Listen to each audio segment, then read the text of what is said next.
할렐루야.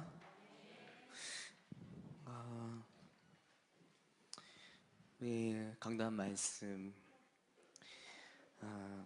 우리 앞에 당한 경주를 하라 그랬는데요. 또 사도 바울이 마지막에 쓴 서신 가운데 나는 선한 싸움을 싸우고 달려갈 길을 마치고 믿음을 지켰으니 라고 말씀을 하죠. 그래서 우리 창대교회가 싸워야 할 선한 싸움을 먼저 이렇게 정리해 보겠습니다.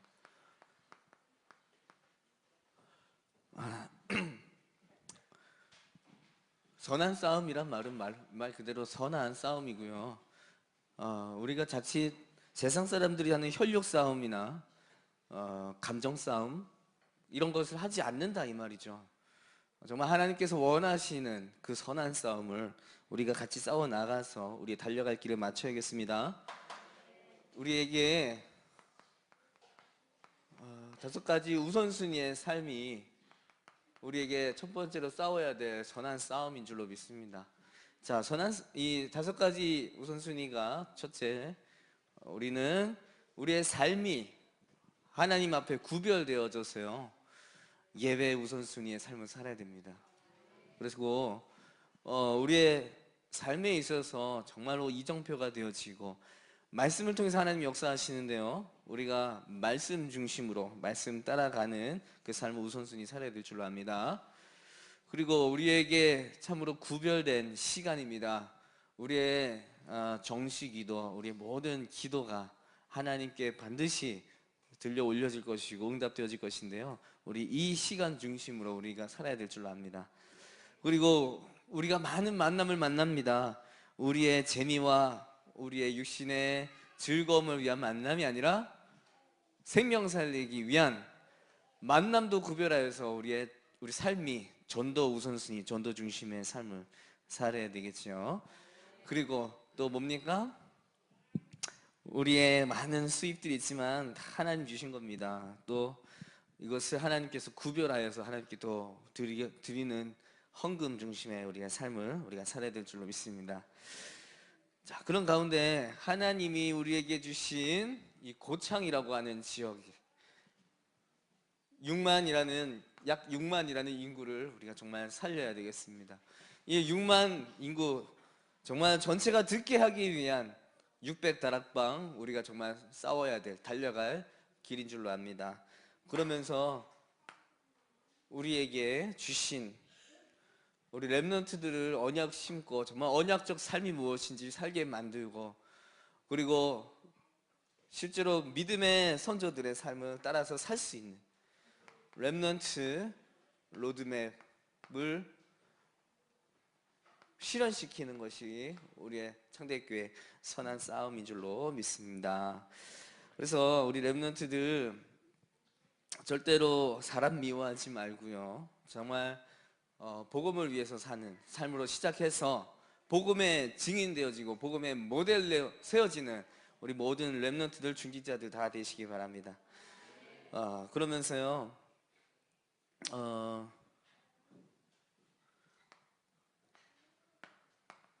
정말 렘넌트 살리고 엘리트 살리고 치유학교, 서밋학교, 문화학교 우리가 이것을 위해서 달려가고 또 우리의 싸워야 될 선한 싸움인 줄로 압니다.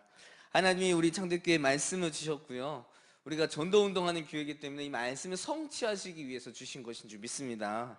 그래서 우리가 정말 목사님과 기도가 통하고 우리 전 성도들이 이 기도가 통하면 될 줄로 압니다. 자, 그래서 오늘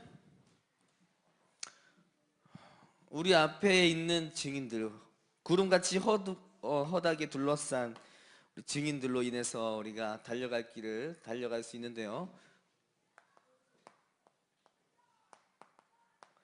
와, 이 팔을 올리는데 막 찢어질라 그러네요. 단추는 풀지 않겠습니다. 예의를 지키기 위해서. 예, 초대교회가 달려간 길, 달려갈 길 하지 않고 이미 먼저 달려가셨죠. 달려간 길입니다. 본문 빌립보서 3장 전체 통째로 다 봤죠. 아유, 목사님 뭐 이렇게 성경 본문을 길게 잡으셨어요. 류 목사님이 그렇게 잡으셨어요. 강원 지역 집회 메시지를 정리를 합니다. 자, 우리 하나님께서 우리를 이 시대 남은 자로 불러주셨고요. 결국 하나님께서 남은 자를 통해서 하나님의 언약을 이루시고 세계복음화 이루실 것입니다. 자, 우리가 옆에 사람 인사합시다. 남은 자십니다. 자, 남은 자는 사실 아주 큰 의미로서 구원받은 성도들, 정말 하나님의 언약을 확실하게 붙잡는 그 언약의 백성들이 다 남은 자들입니다. 그래서 남은 자들이 결국 주역의 자리에 서는 것이죠. 그런데 이 남은 자들의 시작이 뭐가 돼야 되느냐? 복음이 아닌 것을 빨리 찾아내시고요, 이거를 버리는 것이 우리 남은 자들의 시작인 줄 믿습니다. 자, 전도운동 하는데요, 방법보다 방법 이전에 근본을 찾아내고 근본 아닌 것을 빨리 버려야 됩니다. 그래서 첫 번째로 오래된 전통과 이념, 이거 복음 아닙니다. 자, 전통이 복음을 위해서, 복음을 더 세우기 위해서 있는 전통이라면은 정말 그 전통은 너무 좋은 전통이지요. 그런데 근본적인 부분을 잃어버리게 만들고 놓치게 만드는 그 오래된 전통이라 한다면 빨리 우리가 버려야 되겠습니다. 율법과 윤리, 그리고 우리의 또 노력, 자, 이런 게 있을 수 있지만 이런 것들은 복음이 아니죠. 자, 그래서 뭐 하나님 말씀 지키지 말고 그냥 마음대로 살으란 말이 아니고요. 믿음의 사람일수록 윤리가 참 중요하지요. 그런데 복음은 아니지요. 뭐 우리가 노력해서 뭔가를 이룬다, 그거는 세상 사람들도 할 수 있는 말이지요. 복음이 아닙니다. 그래서 하나님을 안 믿는 사람들이 이게 전부로 보일 수 있고요. 또 하나님을 모르고 하나님을 안 믿다 보니까 보수니 진보니, 뭐 어떤 사람은 이렇게 막 이렇게 보수 쪽이다, 어떤 사람은 더 진보 쪽이다. 결국 다 하나님을 잃어버려서 그런 거를 이념을 딱 잡고 있는 것인데요. 하나님을 만나고 하나님과 함께하는 사람은 보수도 아니고 진보도 아니고 또 보수이면서 또 진보이면서 또 전체를 볼 수 있는, 그래서 세상에 속한 사람이 아니죠. 우리는 하나님의 말씀 따라서 살면 되는 줄로 믿습니다. 자, 아브라함에게요, 가로 1분, 아브라함에게 뭐라고 처음 말씀하십니까? 너는 본토 친척 아버지 집을 떠나서 내가 내게 보여줄 땅으로 가라 하시죠. 아브라함이 처음에 머물렀던 갈대아입니다. 이거를 하나님께서 버려라 말씀을 하신 거예요.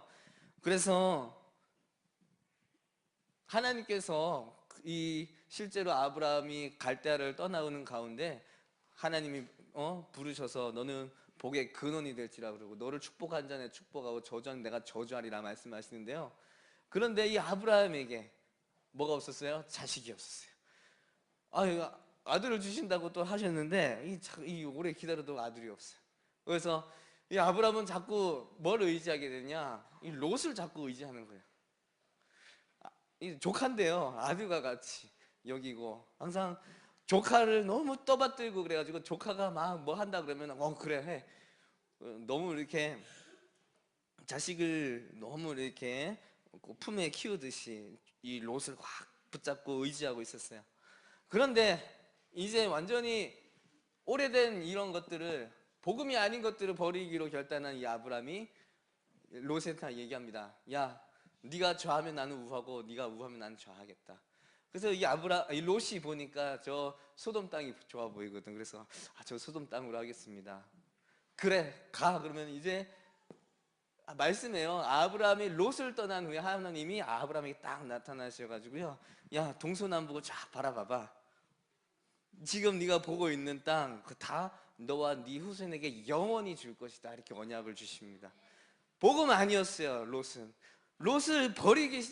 딱 버리고 나니까 하나님이 축복하십니다. 여러분 혹시 정말 복음이 아닌 거 꽉 뭐 잡고 있는 거 있지 않습니까? 그 빨리 내려놓으시고 버리시기 바랍니다. 그때 하나님의 축복이 따라오시는 줄 믿습니다.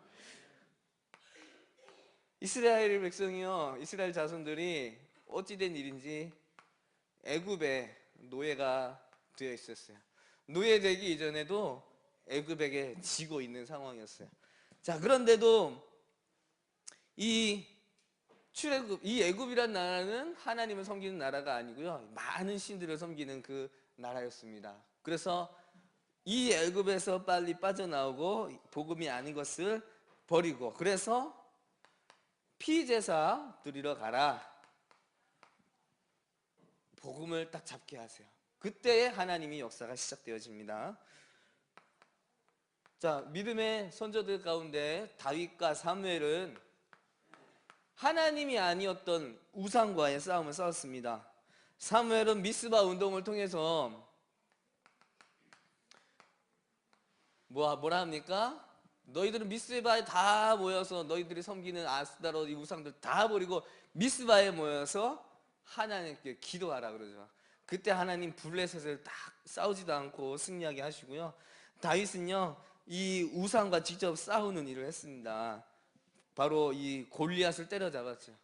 골리앗이 블레셋의 다곤신을 섬기는 사람으로서 막 여호와 이름을 모여갑니다. 그때 다윗이 나는 네가 모여가는 만군의 여호와 이름으로 왔다. 그러고서 이제 그렇기 때문에 이 사무엘과 다윗이 쓰임 받게 되었습니다. 자, 바벨론 시대입니다.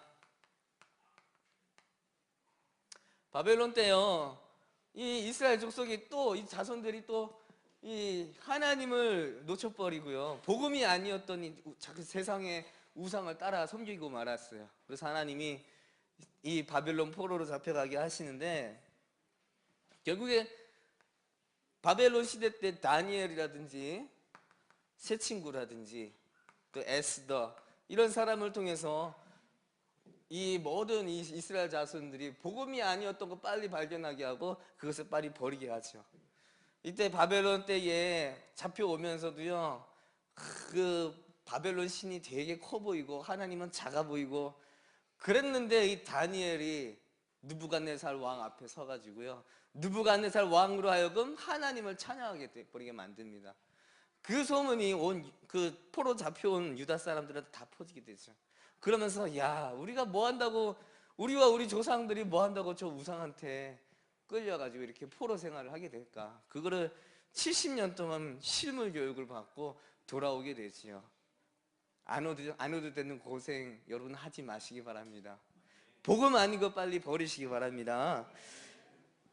그러면서요, 시간이 지나고 또 이 이스라엘 사람들이 속국근성에 잡힙니다.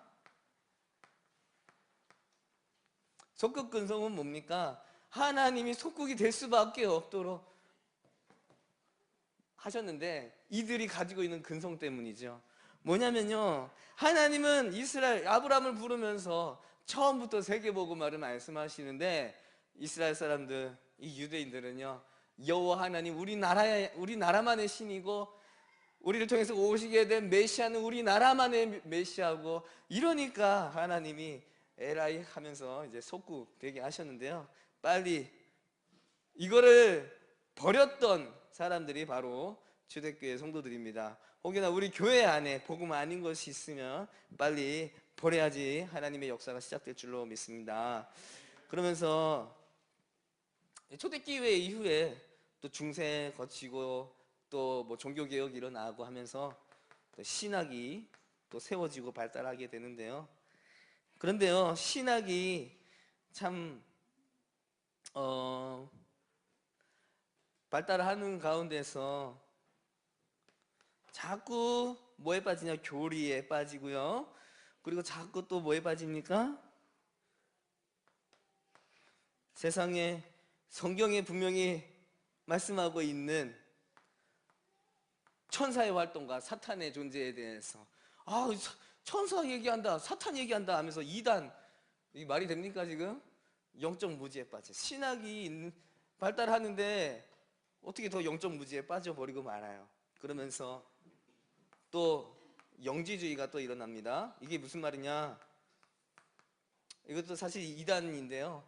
자기들이 가지고 있는 그 영적 지식만 가지고 구원을 얻는다라고 말하는 게 이제 영지주의예요.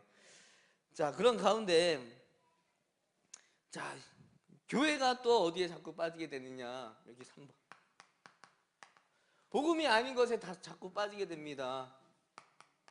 하나님께서 물론 율법을 주셨지요. 그런데 복음 깨달으라고 주신 율법인데 율법주의에 빠지게 되고요. 이 성경과 또 우리의 신앙생활에 있어서 참 우리의 신비한 체험이 있을 수 있죠. 그런데 신비가 있을 수 있는데 신비주의에 빠지고요. 또 사람의 이성이 분명히 있고 또 필요한 것이고 한데 더 넘어서서 인본주의에 빠지게 되는 교회들은요, 참으로 이들이 진짜 이것을 버리고, 우리 교회가 또 이것이 있다면 우리가 빨리 버려야 될 줄로 압니다. 그래서 이제는 초대교회가 가지고 있었던 그 부흥의 틀입니다. 근본 전략이죠.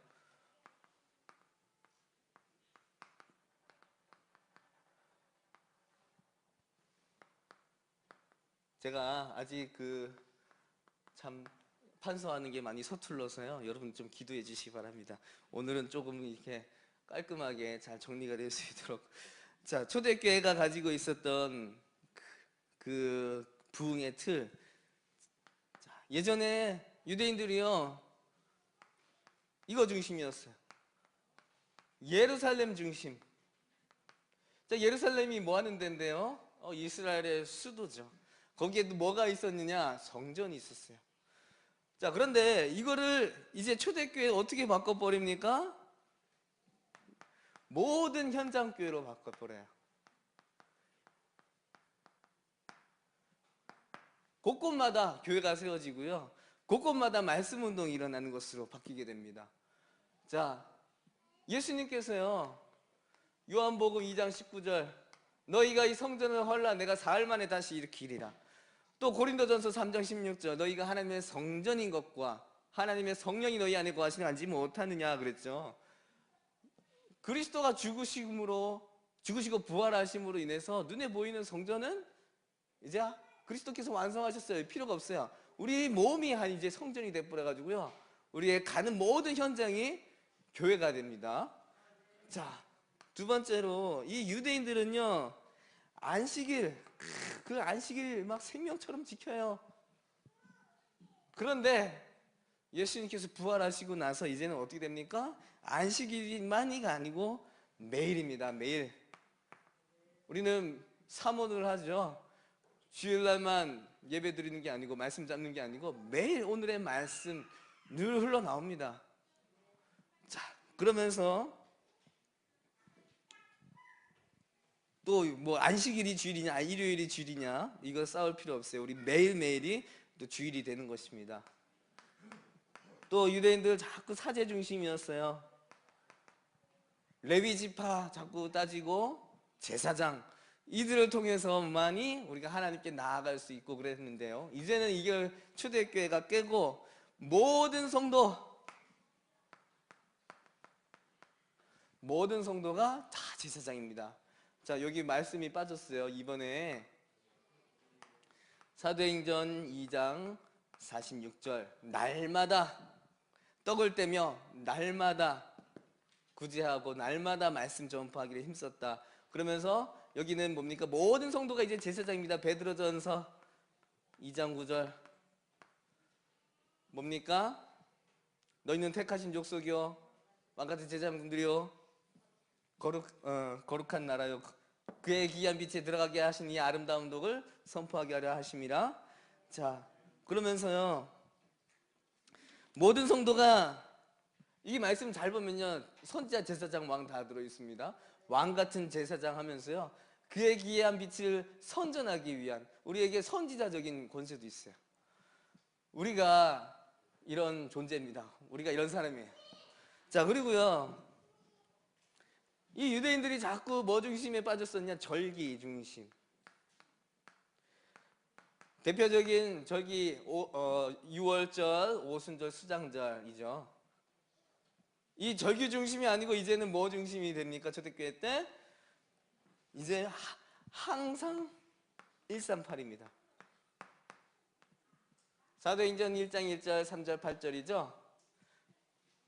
자, 3절기, 세절기가 있는데 이 1절은 뭐예요?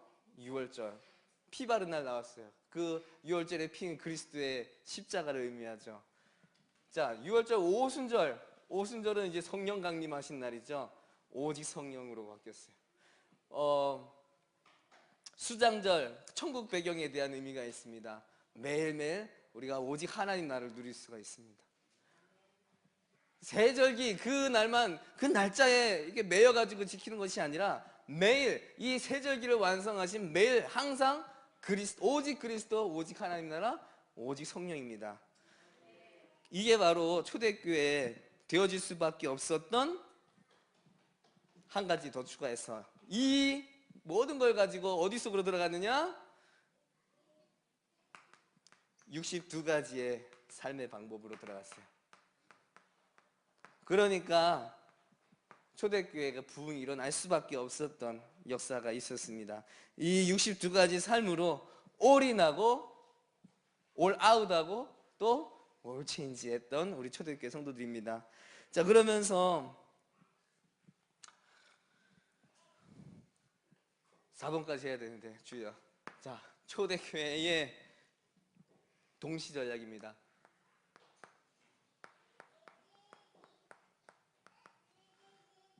예, CH는 철치의 준말입니다. 철치가 교회란 얼리 처치인데 초대교회로 생각해 주십시오. 동시전략 어떤 거였느냐? 사도행전 2장 1절로 47절 이들이요 동시에 말씀 운동을 곳곳에서 피니까 3천 제자가 일어나게 됩니다. 그리고 사도행전 6장 1절로 7절 사도들로 하여금 자꾸 구제에 빠지고 거기에 자꾸 신경이 쓰이고 할 게 아니라 착하고 성령이 충만한 7집사를 세워서 사도들로 하여금 말씀과 기도에 전무하게 합니다. 동시전략. 자, 세 번째로서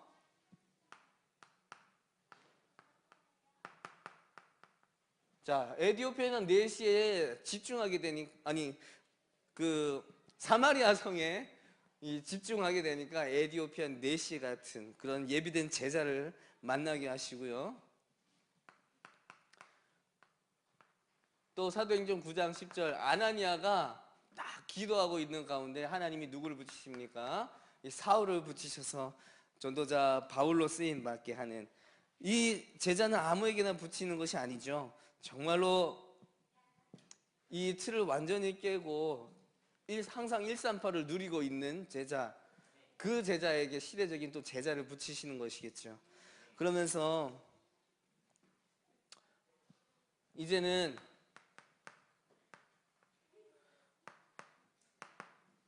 사도행전 11장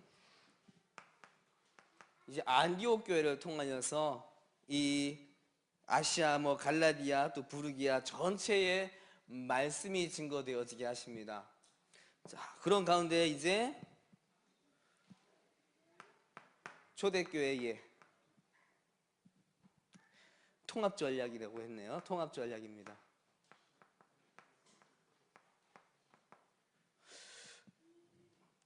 초대교회는요 이렇게 사역을 했습니다. 가장 먼저 치유 사역하고요.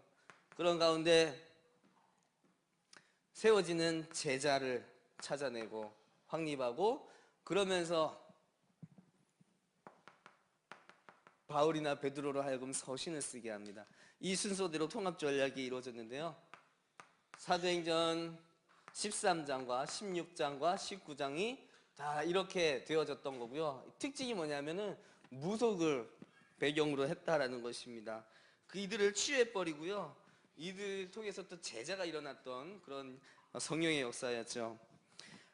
자, 그런 가운데 이제 곳곳에요 제자들이 쫙 깔리게 됩니다. 지금 이 상황은 바울이 3차 여행까지도 마치고 한 상황에서 이제 내가 로마도 보아야 하리라, 이 메시지가 제자들과 전체에 들어가게 되죠.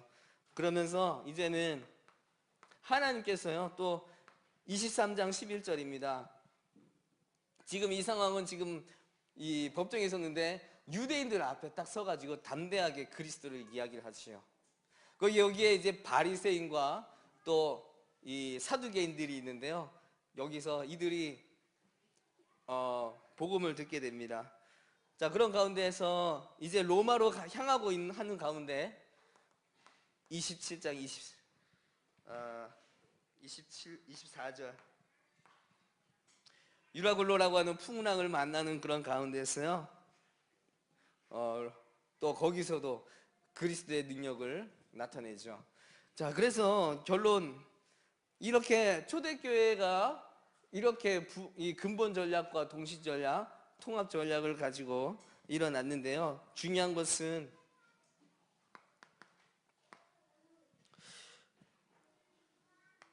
나의 틀부터 우리가 정말 깨야 될 줄로 압니다. 요즘 계속 메시지가 틀을 깨라는 메시지가 계속 나오고 있어요. 우리가 지금 전체가 같이 가기 위해서 우리가 전도자를 통해서 주시는 메시지를 우리가 민감하게 따라가야 됩니다. 그래서 우리에게 있어서 내 틀이 뭡니까? 오래된 나의 틀, 내가 복음 누리지 못하고 자꾸 복음이 아닌 다른 것을 꽉 잡게 만드는 그 옛 틀과 세상 틀, 결국 이게 복음 전파가 아니고 사단의 심부름하게 만들기 때문에 사단의 틀입니다. 이거를 우리에게 있는 이 틀을 빨리 깨야 되겠고요. 그래서 결국에는 우리의 CVDIP를 구체화하는 일에 우리가 도전해야 될 줄로 압니다. 달려갈 길이라 그랬어요. 초대교회가 달려간 길입니다. 그들에게 구체화된 CVDIP가 있었고요. 이 CVDIP가 어떻게 되느냐, 최고의 선택이 되면서 또 최대의 넓이가 되면서 최적의 진행이 되어야 된다 그랬어요. 우리가 가지고 있는 이 세계복음화라는 비전은요, 정말 최고의 비전입니다. 그리고 우리가 가지고 있는 언약이 최대의 언약이고요. 그러면 우리가 움직일 때, 진행할 때 최적으로 움직여야 된다라고 그렇게 말씀하셨어요. 요셉이 가지고 있었던 최고 언약, 비전, 애국복음화였습니다. 그러면 최적은 뭡니까? 노예로 있을 때에 노예를 제대로 했어요. 감옥에 갔을 때에도요, 하나님의 시간표에 딱 인도를 잘 받아서 그 술 맡은 가는장, 떡 맡은 가는장이 딱 정확한 답을 줬어요. 그러면서 또 총리가 됐을 때에도 쌀 장사를 제대로 한 거예요. 그러면서 세계복음화가 되어진 것입니다. 이게 CVDIP의 구체화, 그리고 CVDIP의 누림이었습니다. 저희들도 참으로 초대교회가 우리에 앞서서 증인이 되었다면요, 그들이 달려간 길을 우리도 똑같이 달려가면 될 줄로 믿습니다. 예, 이것이 이번 주에 있었던 강원 지역 집회를 이렇게 정리를 하였습니다. 그래서 여러분들 메시지 흐름 놓치지 마시고요, 우리 함께 전도운동에 쓰임받고 또 세계복음화의 조연이 아닌 어디에? 주연의 자리에 서시기 바랍니다. 기도하겠습니다. 하나님 감사합니다. 주신 말씀을 우리가 바르게 정리하고 실제 우리의 삶에 적용하고 실제로 우리가 고창을 복음화하고 호남 복음화하고 전세계 복음화하는 그 일에 쓰임받게 하여 주시옵소서. 살아계신 우리 주 예수 그리스도 이름으로 기도드립니다. 아멘.